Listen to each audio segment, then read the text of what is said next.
Welcome to next class. आज हम लोग पढ़ेंगे सेकंड जनरेशन कंप्यूटर का सेकंड जनरेशन। देखिए स्टार्ट करते हैं। Second generation of computer.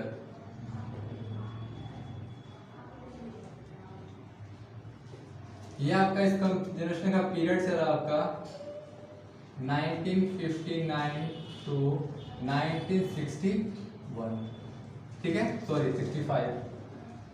इसका मेन कंपोनेंट था ट्रांजिस्टर। ये किसके द्वारा बनाया गया था?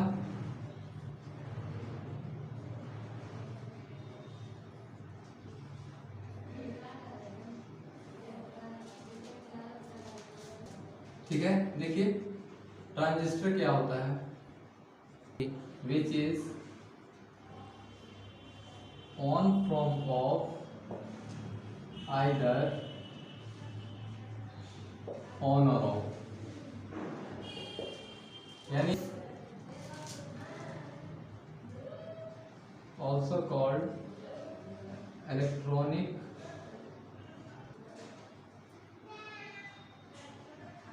देखिए यहाँ पर क्या है, सेकेंड जनरेशन ऑफ कंप्यूटर। ये कब से कब चला? 1959 टू 1965, 1959 से लेकर 1965 तक चला।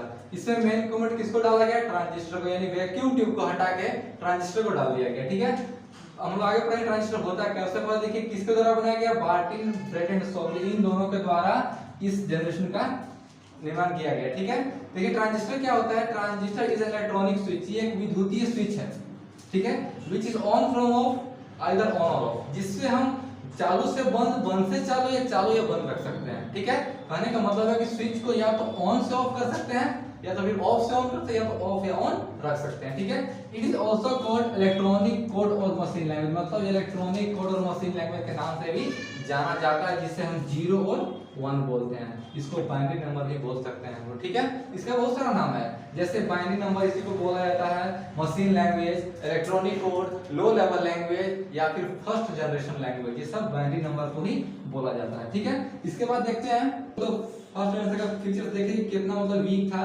अब पढ़ते हैं features of second generation. Transistor replaced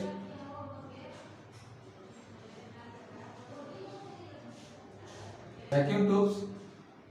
Computer became smaller.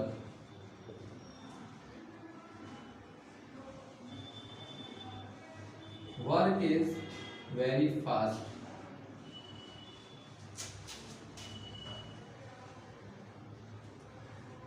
Electricity consumption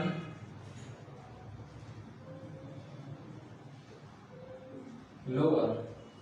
fifth है आपका generate less heat. Sixth, computer understand machine language as well as assembly language. assembly language आप लोगों ने फर्स्ट जनरेशन तो पढ़ा था, मैंने आपको बताया था कि फर्स्ट जनरेशन में क्या कमियां थी।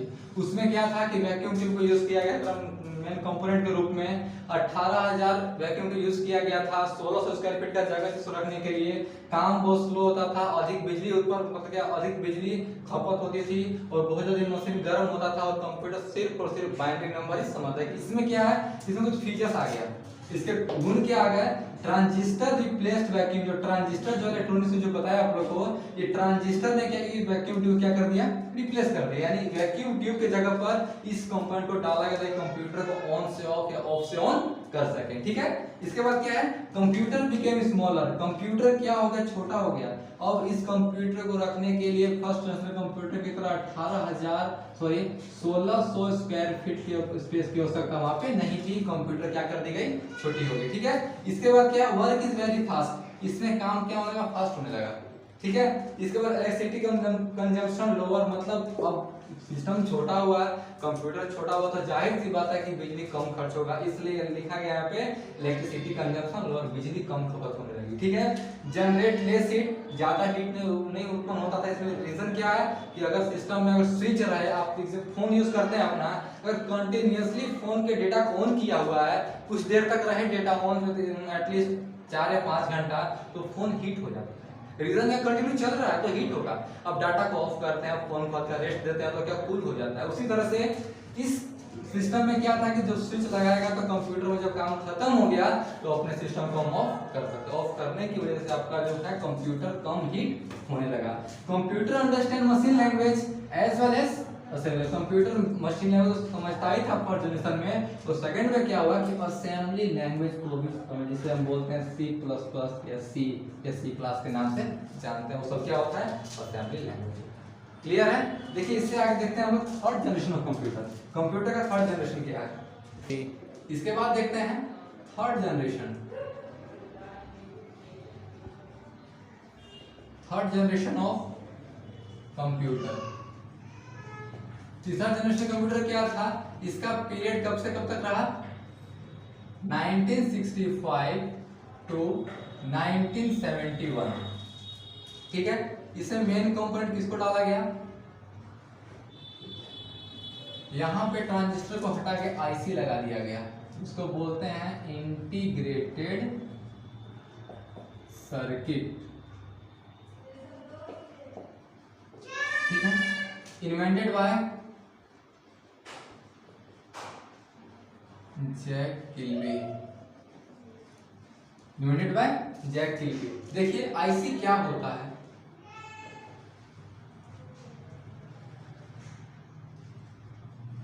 a large number of diode, resistance, capacitor and transistor joints on a is known as IC। ठीक है। देखिए थर्ड जनरेशन ऑफ कंप्यूटर कब से कब चला, 1965 टू 1971 तक चला। ये क्या था, थर्ड जनरेशन। इसे मेन कंपोनेंट किसको डाला गया, मेन कंपोनेंट के रूप में किसको डाला गया, आईसी को, इंटीग्रेटेड सर्किट। आप लोग आईसी फिजिक्स में साइंस में पढ़े होंगे 10th से पहले, 10th के बाद भी, तो ये बताते हैं आईसी होता क्या है। उससे पहले इन्वेंटेड बाय जैक किल्बी, इसको इन्वेंट किए जैक किल्बी के द्वारा, थर्ड जनरेशन का इन्वेंट किया गया। ठीक है। देखिए आईसी क्या है, a large number of diode, resistor, capacitor and transistor are joints on a single silicon chip is known as IC. कहने का मतलब है कि डायोड को, रेजिस्टेंस को, रजिस्टर लिखे यहाँ पे, रजिस्टर, कैपेसिटर को एंड ट्रांजिस्टर को एक सिंगल सिलिकॉन चिप में जोड़ा गया तो क्या बना, आईसी। अब यहाँ पर क्वेश्चन उठता है कि डायोड क्या होता है, रजिस्टर क्या होता है, कैपेसिटर क्या होता है, ट्रांजिस्टर क्या होता है। आप लोग साइंस में चारों पढ़ चुके होंगे, बट मैं तो दोबारा से क्लियर कर देता हूँ। देखिए सबसे पहले एग्जांपल डायोड का, diode plus minus minus plus. ठीक है। इसमें फिर क्या डाला गया, रजिस्टर, रजिस्टर। ये आपका जो आप लोग साइंस में पढ़ चुके हैं, इसको, ये आपका रजिस्टर है, जिसको रेजिस्टेंस के नाम से जानते हैं, प्रतिरोधक के नाम से जानते हैं। इसके बाद कैपेसिटर, कैपेसिटर को हम कैपेसिटी ही बोलते हैं यहाँ पे। ठीक है। आप लोग बताएं क्यों ऐसा लिखा गया यहाँ पर। इसके बाद लास्ट में क्या है, ट्रांजिस्टर, जिसको हम स्विच के नाम से जानते हैं। देखिए इन्हीं चारों को एक सिंगल सिलिकॉन चिप में ऐड किया गया तो आपका क्या बन गया, आईसी बन गया। कैसे, आप लोग एग्जांपल देते हैं, जो डीसी चार्जर होता है घर पे, जो डीसी चार्जर होता है वो चार्जर को आप बैटरी में कनेक्ट कीजिए। ठीक है। वहां पे अगर प्लस आपका एग्जैक्ट प्लस में और माइनस माइनस में, तो चार्जर में कोई इफेक्ट नहीं पड़ता है, बल्ब जलता है, आपका फोन भी चार्ज होता है। लेकिन उसके बाद अगर हम प्लस माइनस और ये वायर दो लेते हैं, प्लस और माइनस, ये तो ठीक है मानते हैं, ये आपका क्या है, सही है। अगर यही हम उल्टा कर देते हैं तो होता क्या है, चार्जर ब्लास्ट कर जाता है। नहीं, ब्लास्ट नहीं करता है। किसकी वजह से? डायोड की वजह से। अगर करंट रॉन्ग भी फ्लो हो तो क्या करता है, करंट को मल्टीप्लाई कर देता है, जिसकी वजह से एलईडी बल्ब जो होता है बंद हो जाता है, बट चार्जर खराब वहां पे नहीं होता है। कभी कंडीशन आता है कि चार्जर खराब हो जाता है, तो होने का मतलब कि आपका एक बार डायोड खराब हो चुका है तो ही आपका चार्जर आपका खराब होगा। ठीक है, तो डायोड जब तक रहेगा या जब तक ठीक रहेगा आपका चार्जर खराब होने की संभावना बहुत कम रहती है। इसके बाद रेजिस्टेंस, अगर यहाँ से करंट फ्लो हो गया तो रेजिस्टेंस है, आप लोग सब कुछ जानते होंगे, सब कुछ जानते हैं कि होता क्या है, एक फ्यूज में लगा होता है। अगर करंट अधिक मात्रा में अधिक करंट अगर फ्लो होता है तो क्या होता है, यहाँ पे बीच से वायर गल जाता है, कट जाता है। इसके बाद कैपेसिटी, कैपेसिटी का एग्जांपल देते हैं आपको, चार्जर लीजिए डीसी का। आप जब उसको करंट करते हैं, स्विच को ऑन करते हैं तो एलईडी बल्ब जलता है, तुरंत जलता है। लेकिन जब हम स्विच को ऑफ करते हैं तो तुरंत एलईडी बल्ब उसका बंद नहीं होता है, कुछ देर तक वो जलते रहता है। रीजन क्या है? उसमें कैपेसिटर लगा हुआ है। हर एक डिवाइस में कैपेसिटर लगा हुआ रहता है, अगर ना रहे तो डिवाइस बहुत जल्दी खराब होता है। कोई डिवाइस, हर एक डिवाइस छोटा से लेकर बड़ा सब में कैपेसिटर लगा हुआ रहता है। आप एग्जांपल लेते हैं, कोई चीज मतलब कोई भी चीज हो गया, एक और एग्जांपल आप लोग को, आपके घर में मिक्सर सबके घर में होगा, मिक्सर होगा, टीवी होगा, कोई डिवाइस होगा, आप तुरंत उसको ऑफ कीजिए, वो तुरंत ऑफ नहीं होता है, कुछ देर के बाद होता है। टीवी से लाइट कटता है तो टीवी तुरंत नहीं बंद होता है, बीच से स्लाइड होकर बंद होता है, बीच में जमा होकर बंद होता है। ठीक है, तो कैपेसिटर की वजह से होता है। और बोलते हैं अगर आपका फिजिकल लाइफ का एग्जांपल दें, आप सपोज कि आप 10th फ्लोर पे रह रहे हैं, तो आपके सीढ़ी बनाया गया है या तो फिर लिफ्ट बनाया गया है, अगर आप वहां सदा में दौड़ते हैं तो क्या होगा? बर्बाद हो जाएगा शरीर। उसके बाद आपका होता क्या है, सब उसी तरह से होता है, आप नीचे गिरेंगे, हाथ पैर टूटेगा फूटेगा, फ्रैक्चर हो जाएगा। तो आपके लिए सीढ़ी बनाया गया था, कैपेसिटी था कि आप सीढ़ी से आ सकते हैं, बट आप कैपेसिटी के बाहर का काम किए तो आपको नुकसान पहुंच गया। हर चीज उसी तरह से। अगर आपको बिलीव ना हो तो इस एग्जांपल को मैं बताता हूँ आपको। आप चार्जर को प्लग में कनेक्ट कीजिए, चार्जर का बॉडी निकाल के आप चार्जर को लगाइए, कपड़ों के सारे सोर्स बाहर निकालिए, स्विच ऑन करने के बाद आप नीचे उसको रख टच कीजिए, उतना ही जोर का झटका मारेगा जितना कि वहां लगने के बाद मारता है। वो सब सिर्फ कैपेसिटी की वजह से होता है। तो उम्मीद है कि समझ में कैपेसिटी, कैपेसिटर होता है क्या आप समझ गए होंगे। लास्ट बचा आपका ट्रांजिस्टर 0 एंड 1, जिसको ऑन या ऑफ, ये चारों को डायोड जिससे करंट रॉन्ग फ्लो नहीं होने देगा, फ्यूज की तरह जो होता है रेजिस्टेंस जो गल जाता है, तो फिर कैपेसिटर और ट्रांजिस्टर चारों को मिला के एक सिंगल सिलिकॉन चिप में पेस्ट किया जाता है, उसको हम क्या बोलते हैं? आईसी बोलते हैं। क्लियर है? ये आपका आईसी होता है। चलिए इसके बाद देखते हैं कि ट्रांजिस्टर किसमें यूज किया जाता है? सिंगल आईसी, यानी 1 to 10 ट्रांजिस्टर का यूज करते हैं, किसमें पेस्ट करेंगे हम? सिंगल आईसी में। इसके बाद 10 to 100 ट्रांजिस्टर सिंगल आईसी में, फिर 100,000 ट्रांजिस्टर सिंगल आईसी में। इसके बाद 1000 to 10,000 ट्रांजिस्टर, इसको डालेंगे SLIC, जिसको बोलते हैं large scale of integrated circuit. इसके बाद 10,000 to 1 लाख ट्रांजिस्टर, इसको बोलेंगे VLSIC, इसका फुल फॉर्म होता है very large scale of integrated circuit. ठीक है, देखिए आईसी होता कैसे है, आप लोग हर एक डिवाइस में देखे होंगे। आईसी बिल्कुल छोटा पार्ट होता है जिसे करंट को पास किया जाता है, जिससे कि वायर की आवश्यकता ना पड़ती है करंट पास करने के लिए। हर एक डिवाइस में आईसी लगा हुआ रहता है, हर एक पार्ट्स का। एक डिवाइस में एक नहीं, सपोज एग्जांपल अगर फोन का, अगर फोन में एक आईसी नहीं है, अन्य हर एक पार्ट्स का हर एक आईसी होता है। आपके फोन का जब आईसी खराब होता है तो बताइए कि अगर मान लीजिए माइक आईसी खराब हुआ, माइक आईसी खराब हो गया, तो बताइए कि वहां पे होता क्या है? पूरा फोन बंद होता है क्या? नहीं, वो सिर्फ माइक काम नहीं करेगा। कैमरा आईसी खराब है तो कैमरा काम नहीं करेगा, माइक खराब है तो माइक काम नहीं करेगा। हर एक पार्ट्स का अपना अपना आईसी होता है। हाँ, एक एग्जांपल लेते हैं कि अगर आपका फोन का पावर आईसी खराब होगा तो मान सकते हैं कि फोन का पावर ऑन नहीं होने देगा, बट हर एक पार्ट्स का अलग अलग होता है। जब पार्ट्स का आईसी खराब हुआ तो सिर्फ पार्ट्स का आईसी चेंज किया जाता है, अदरवाइज दूसरा आईसी को टच नहीं किया जाता है। वो आईसी होता है कि बिल्कुल छोटा पार्ट होता है जिससे करंट को पास किया जाता है। ठीक है, इसके बाद पढ़ते हैं नेक्स्ट 4th जनरेशन।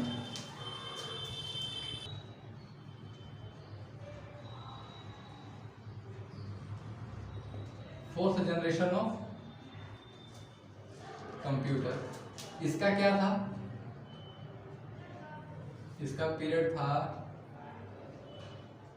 1971 टू 1985। इसका मेन कंपोनेंट, यहाँ पर मेन कंपोनेंट को चेंज कर दिया गया, जिसको लगा दिया गया micro processor. Invented by Ted hot, Ted hot, ठीक है, जो कि बिलोंग्स करता था, बिलोंग्स टू इंटेल कंपनी। और देखिए इंटेल क्या है, Intel is a branch of IBM. और आईबीएम का फुल फॉर्म क्या होता है, इंटरनेशनल बिजनेस मशीन, ठीक है। अब यार देखते हैं माइक्रो प्रोसेसर क्या होता है। माइक्रो प्रोसेसर क्या होता है, माइक्रो प्रोसेसर क्या होता है, a large number of diodes, resistor, capacitor, transistor and IC etc are. से कब चला, ये आपका फोर्थ जनरेशन ऑफ कंप्यूटर है, कब से कब चला, 1971 टू 1985, यानी 1971 से लेकर 1950 तक चला। इसमें मेन कंपोनेंट किसको डाला गया, माइक्रो प्रोसेसर को, ठीक है। आप लोग को याद कर लेना होगा, first computer vacuum tube, first generation में वैक्यूम ट्यूब डाला गया, सेकंड में डाला गया आपका ट्रांजिस्टर, थर्ड में आईसी, फोर्थ में क्या डाला गया, माइक्रो प्रोसेसर, ठीक है। किसके द्वारा बनाया गया, टेड हॉट के द्वारा, जो कि इंटेल कंपनी से बिलोंग करता है, ठीक है। इंटेल क्या है, इंटेल एक ब्रांच है आईबीएम। और आईबीएम क्या है, आईबीएम एक इंटरनेशनल बिजनेस मशीन जो अमेरिका यूएसए में सिचुएटेड है, जो कि आपका वर्ल्ड लेवल का सबसे बेस्ट बिजनेस कंपनी है, ठीक है, जिसमें कि कोई भी डिवाइस सबसे पहले वहीं वेरीफाई होकर बनता है और वहीं से ट्रांसफर किया जाता है, ठीक है।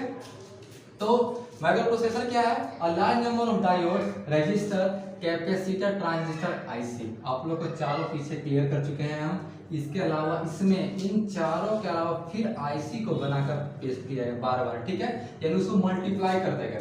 किसको, आईसी में आईसी को मल्टीप्लाई करते गए तो क्या बन गया आपका, माइक्रो प्रोसेसर बन गया, ठीक है। यानी ये सबको जोड़ा गया सिंगल सिलिकॉन चिप में, तो क्या कहला है वो, माइक्रो प्रोसेसर कहला गया, ठीक है। देखिए कुछ माइक्रो प्रोसेसर का नेम बताते हैं आप लोग को, जो कि पहले चला करता था।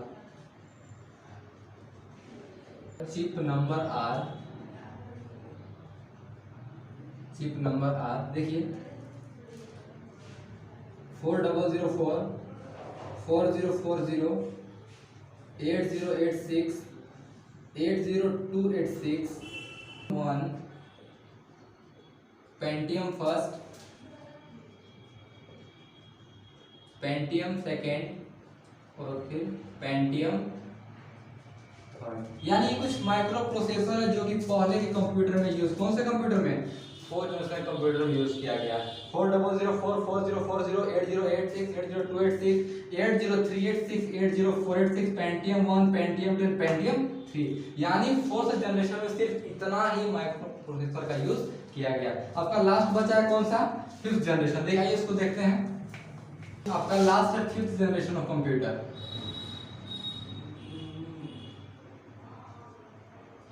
Fifth generation of computer, computer का पांचवा जनरेशन, ठीक है। इसका पीरियड था 1985 टू एट प्रेजेंट, अभी तक, फिलहाल तक और वर्तमान तक ये चलता है अभी भी, ठीक है।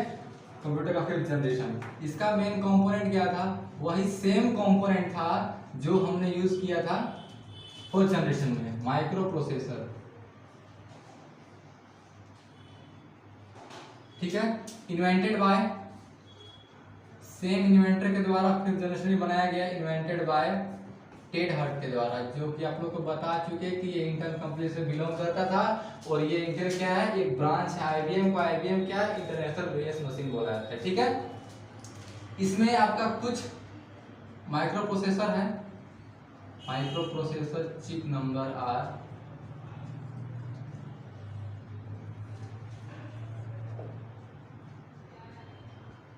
4 core two duo dual core core i3 core i5 etc। ठीक है, ये आपका प्रोसेसर हुआ जो कि अभी मार्केट में छाया हुआ है। Pentium 4 core two duo dual core core i3 core i5 अभी ज्यादातर ये छाया हुआ है। ये चीप भी है और बेस्ट भी होता है, चीप एंड बेस्ट है, बट ये आपका बहुत कॉस्टली आता है। ठीक है, ये आपका यहाँ तक 5th generation of computer last हुआ।